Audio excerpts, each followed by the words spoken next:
आपने राजनाथ सिंह को जब पार्टी अध्यक्ष हटाया गया, बदला गया, आप देख लीजिए कि उस समय फैसला कौन लेता बताया। आप कह रहे हैं कि जब वो मंत्री पद सरकार में शामिल हो गए। अरे सर, ये तो उससे पहले की बात है ना, 2009 की बात है। अगर मैं सही हूं तो राजनाथ जी को अध्यक्ष पद से हटाया गया था, या 2009 में अरे अंजना जी, आपसे मैं विनम्रता से अंजना जी, मैं आपसे विनम्रता से कहूंगा, मतलब आप बहुत सम्मानित पत्रकार हैं, पर उस समय ध्यान कर लीजिए, उस समय हमारे यहां ये रूल था कि एक अध्यक्ष एक ही टेन्योर रह सकता है। तो जब राजनाथ जी 31 दिसंबर 2005 मुंबई अधिवेशन में बने तो आडवाणी जी के टेन्योर का 1 साल बाकी था, तो शेष टेन्योर नहीं काउंट किया जाता है। फिर वो फुल फेजेड टेन्योर उनका दिसंबर 2009 में समाप्त होना था।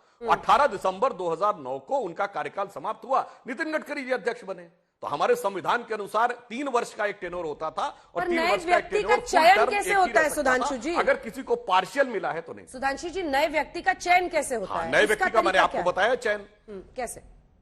हाँ, हम आपको बता रहे हैं। नए व्यक्ति का चयन ऐसे होता है कि जब प्रदेश जिला इकाइयां गठित होकर प्रदेश इकाइयां बन जाती हैं, जब प्रदेश इकाइयां अपनी तरफ से नाम भेजती हैं, उन नामों के आधार के ऊपर पार्टी के पार्लियामेंट्री बोर्ड और प्रदेश इकाइयों के अध्यक्षों के सहमति से नाम तय होता है। ठीक है, तो गडकरी साहब का कैसे हुआ था? अध्यक्ष बनेंगे, अगर आपको याद हो लड़ना है तो वो चुनाव लड़ सकता है। गडकरी साहब का कैसे हुआ था?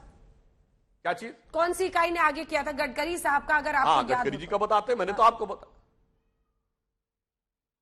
हाँ जी, बिल्कुल मैं बता रहा हूं। गडकरी जी 19 दिसंबर 2009 को बने थे। वह प्रक्रिया शुरू हो गई थी अगस्त में, क्योंकि राजनाथ सिंह जी का अध्यक्ष के रूप में कार्यकाल समाप्त हो रहा था।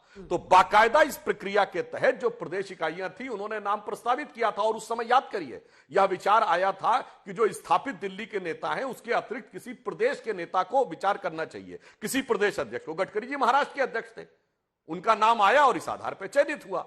मगर मैंने तो जो उदाहरण दिए हैं अंजना जी, ये सब तो कयास हैं।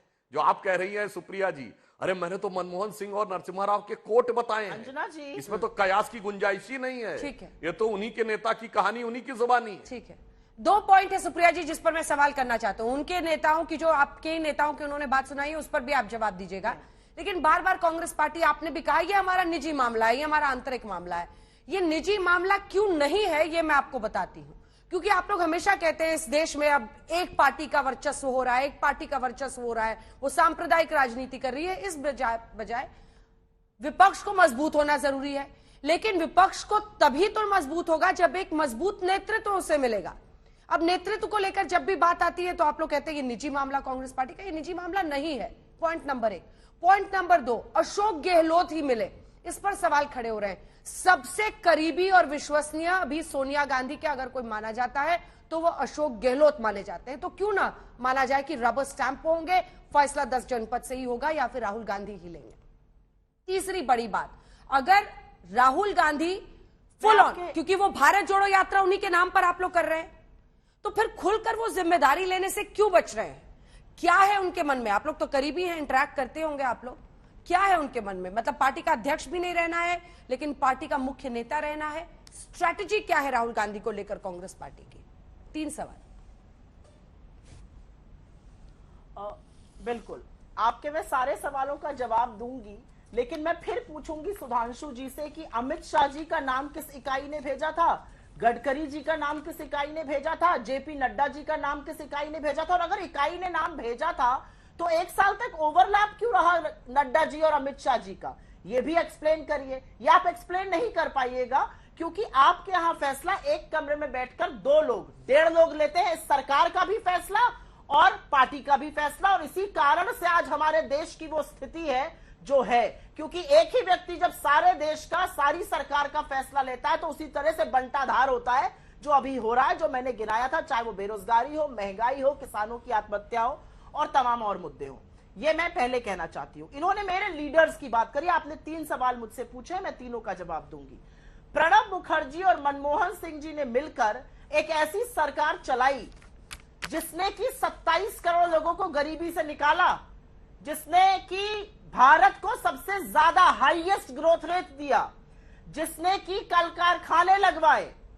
आपने क्या किया? आपने 23 करोड़ को वापस गरीबी की सीमा रेखा के नीचे भेज दिया। इतना मजबूत नेतृत्व आप ले आए। बेरोजगारों को कटोरा थमा दिया, इतना मजबूत नेतृत्व आप ले आए, आटा 22 से 40 कर दिया, इतना मजबूत नेतृत्व आप ले आए, तो इसकी बात मत करिए। अब आपके 2 सवालों का जवाब देती हूं।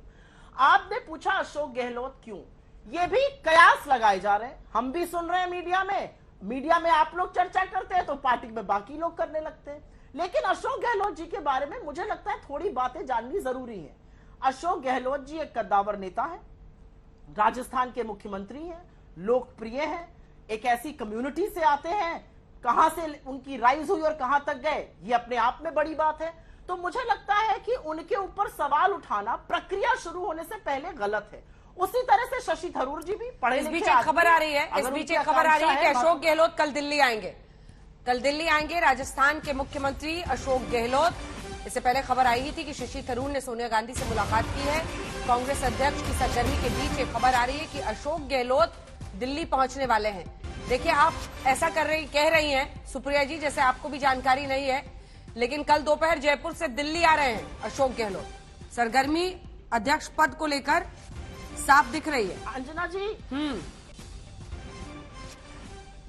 हाँ, अंजना जी, गहलोत जी दिल्ली बहुत आते हैं, वो कांग्रेस अध्यक्ष से भी आके मिलते हैं, पार्टी दफ्तर भी आते हैं, लोगों से मिलते हैं, इसमें कोई बड़ी बात नहीं है, आ रहे हैं, अच्छी बात है। और मैं तो कह रही हूं, लोगों को अगर लगता है कि गहलोत जी अच्छे कैंडिडेट, अगर वो नामांकन भरेंगे तो चुनाव लड़ेंगे। लोगों को अभी भी लगता है कि भाई राहुल जी हमारे नेता बने। अब आपका राहुल जी का जो प्रश्न था कि भारत जोड़ो यात्रा उनके नाम पर है, बिल्कुल भी नहीं, मैं इसको बिल्कुल डिस्प्यूट करती हूं। और आपके ही चैनल ने उनकी पूरी प्रेस कॉन्फ्रेंस दिखाई थी और संयोगवश मैंने आपके ही चैनल पर देखी थी, तो उन्होंने पहली प्रेस कॉन्फ्रेंस करी। ये भारत जोड़ो यात्रा जो है, ये एक तो कांग्रेस की यात्रा नहीं है, इसमें बहुत सारे गैर कांग्रेसी लोग, इसमें बहुत सारे सिविल राइट्स एक्टिविस्ट जुड़ रहे हैं, तमामों लोग अलग अलग जगहों से आके जुड़ रहे हैं। हाँ, राहुल जी इसमें पार्टिसिपेट जरूर कर रहे हैं, एंड ऑफ कोर्स वो एक प्रिंसिपल ऑपोजिशन लीडर हैं, तो उनके आसपास माहौल जरूर बनेगा।